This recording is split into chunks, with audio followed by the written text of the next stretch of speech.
This is one of my most recent paintings, and I'm going to be showing you the process of how it was done. It's going to be in time lapse with some narration, so I hope you enjoy it. Okay, so the first part here is the sketching. I am using a pencil lead holder, so it's a thicker lead.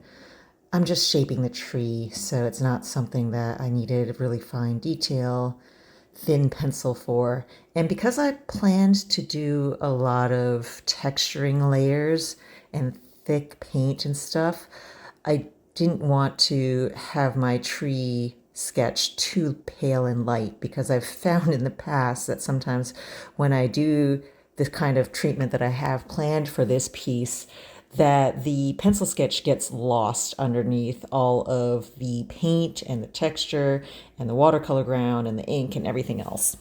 So it's best if I just start off with something a lot heavier than I would expect in terms of my line work. You know, if I was doing a delicate portrait or the faces of a fairy or something, you know, I want those to have very, very light and fine pencil lines for it. I don't want the pencil lines to be too thick because I don't want that stuff to show through on the skin or other delicate areas.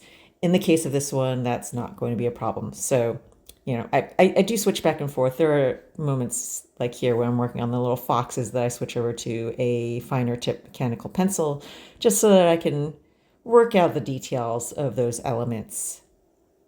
But in general, this is not one of those pieces where I am fussing a lot about the sketch. You see, I'm just doing it on the spot. I didn't have any thumbnail or anything else. I just kind of went for it. And really, this is just going to provide a basic guide structure for when I start doing the paint. And here we go with some washes of color. And already you can see what I'm talking about, where the pencil gets a little bit obliterated by all this heavy wash that is going on and the thick amount of paint that is splattering into there, because I really want a lot of pigment in here so that the granulation magic happens. Now, once that dries, I take white watercolor ground and I am painting the negative space around the tree branches.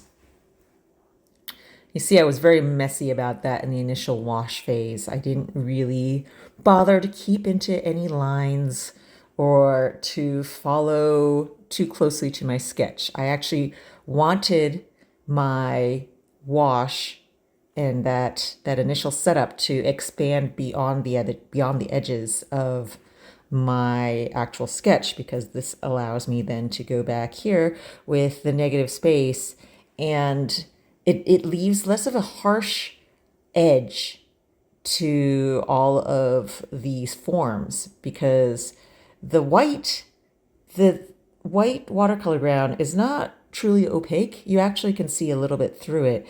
And so by letting that wash just kind of blob out and into the surrounding sky areas, and then when I paint over it with this white watercolor ground, it adds a little bit of depth. It adds some sort of distance to those hazier elements that are further back, and it doesn't leave the image looking like a straight up cutout, which is actually what I'm doing here. You know, I'm painting the negative space. I'm literally sort of cutting out these forms, the background areas out of the painted color areas that I have already done. But because I'm layering it over the paint, and because you can sort of see through a little bit because of the translucence, it's not a huge amount of translucence, but it's not pure white. You can tell over here like this. You can see shadows of the green and the blue peeking through under the areas that I have painted.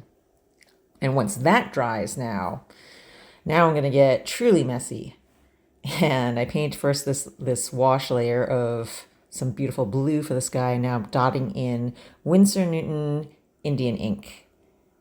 And lots of water, lots of drippy mess. I make sure that I have a piece of cardboard underneath, because otherwise this just gets all over the place, this inkiness. And this is This used to be one of the scariest phases when I was working on paintings because you really can't control it too much. Now, once that dries, what I didn't show in the intermediate part of this was I did paint a layer of clear watercolor ground over that ink just to make sure that it doesn't smear over everything else and lose that beautiful granulated texture that it has. And when that dries, then I'm going back once again and doing some more negative space and really pulling out some of those paler white areas to really give that contrast of the stark shadow of the branches against the background sky areas. And once again, even though it is translucent, because I've been building up the layers of the clear watercolor ground and everything else, it looks more and more opaque as I do these layers. But it is a buildup, and so there is some gradation to it, and so you do get little shadow bits still peeking through. And this then adds to the overall depth and complexity of the piece. And here's another glazed layer of color. I just keep going back and forth like that. I keep building up texture and color and pulling out the forms with negative space, and then more layers of texture and color. And then that's basically how I build up these paintings. Now, once I have the texture at a level that I am happy with, I can start being more specific and more directed in how I am doing the texture rendering. So at this point, I shift to a number 0 round brush, and this is when I start painting in the tiny little detail bits of bark. And I look at what my randomized texture has created for me as a basis to work from. And then I use this to sort of see cloud shapes, bark shapes as it is in this piece, and pull out those forms and textures and emphasize via the shading. So far right now what I'm doing is painting with a darker color, but I also pull out highlights then with white gouache. And this can then shape that randomization that I created at the base at the beginning into something that is more structured and has more form. Now, my original pencil sketch is long gone under here now. You can still see the foxes because I just hadn't focused in that area as much texture-wise. But as far as the tree goes, I'm just working now with the paint and what is there because the pencil lines are no more. And that's how I like it to be because I have more fun this way. It's more of a process of discovery rather than just filling in the lines and just coloring things in. It feels more like I am interactively working with what the water and the pigment and the paper itself interacting, all of this has done and created and given me as a raw palette to work from. I let the color that is there kind of guide where I'm going to do the shading and how I want the branches to be layered against each other and to overlap. And I go back and forth with the shading and with the highlights. I also add a little bit of some tendril branches and leaves off to the side. My daughter so she's 12. She was drawing a tree the other day and she was complaining to me about how hard trees are. She says, "Oh, you have to draw every single leaf. Otherwise it just looks like this blobby thing." And I kept trying to tell her, I said, "No, you don't have to draw every single leaf. You just have to hint at leaf-like shapes. You draw a few of the leaves, just so that the viewer has something to focus on and something to kind of draw your eye to initially. But then the rest of it literally is just blobby shapes that tell the brain of your viewer, this is tree form, this is shadow of tree canopy. You don't need to actually paint every single leaf." It is fun for me sometimes because I'm like that. I'm masochistic that way, and I do paintings that have 25 birds in them and I want to paint every single bird in detail. Or in the case of this one, 15 foxes or something, and I'm going to paint all of those. But no, I don't paint every single leaf. You just have to do hints of them, little bits and pieces here and there in just the areas that are closest to the foreground or areas that are important where you want your viewer to focus.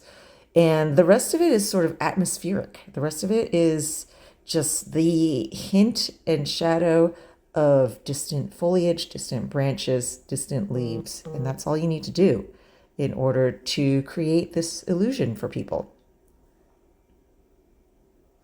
And now I get finally down to the foreground stuff here. I wanted some sort of tangled root structures. And so I'm sort of figuring out where that is, following the drips and lines and weird things that were left by the ink and the other textural elements that I did initially, but I'm sort of finding out where the tangle of roots go and fit into all of that. Adding the shadow,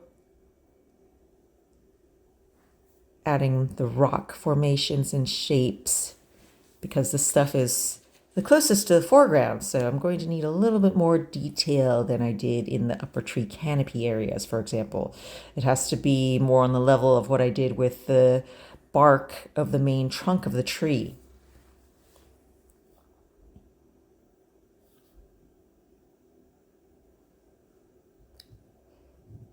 A bit of shading, carving out, rendering of the roots. This is a very traditional watercolor approach where you push back the shadows.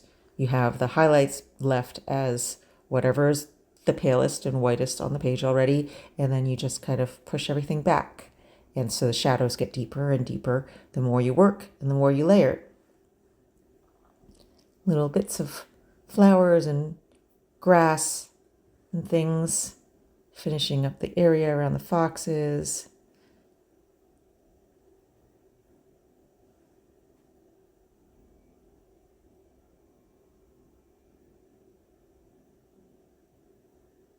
And then I decided to add a little bit of color because it was too white in some of those roots.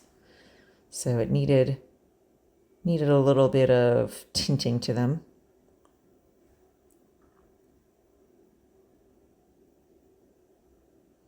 And this area was too dark. The ink stuff was too overwhelming.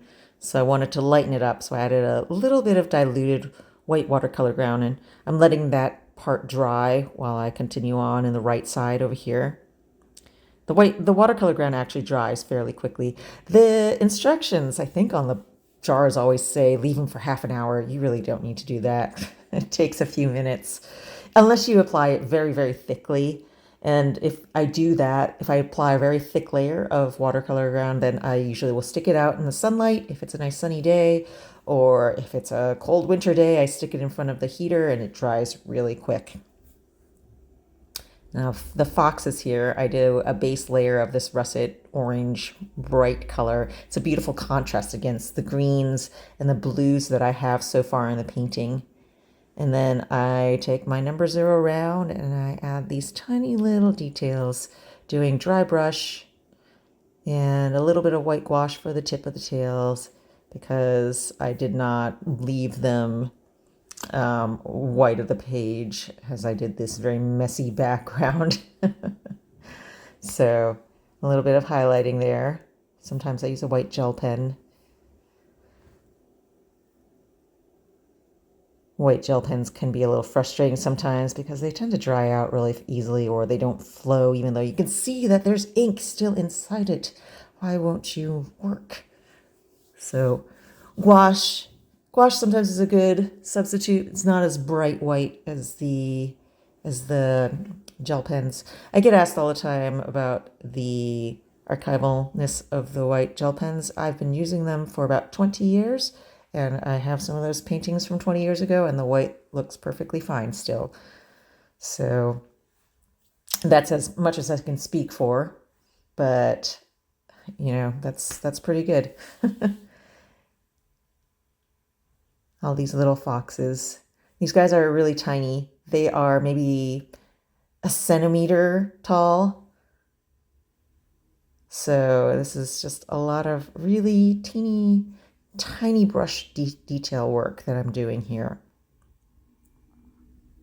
A little bit more texture to the foreground area, the ground. Now that bit that I lightened up is dry, I can sort of work in there a little bit as well.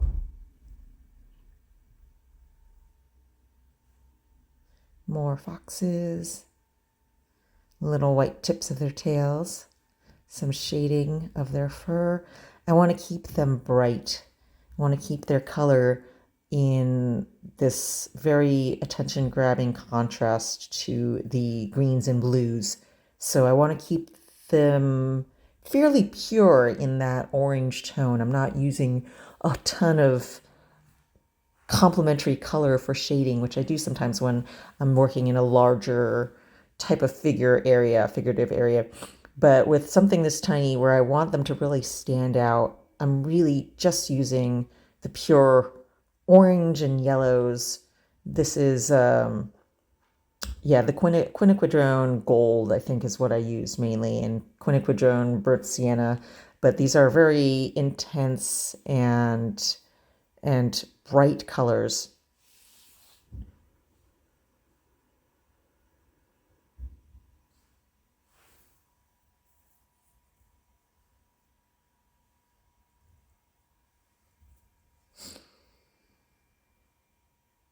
And just keep repeating the process across all of these foxes. I guess I exaggerated earlier. There's not 17 of them. There's maybe 10 of them.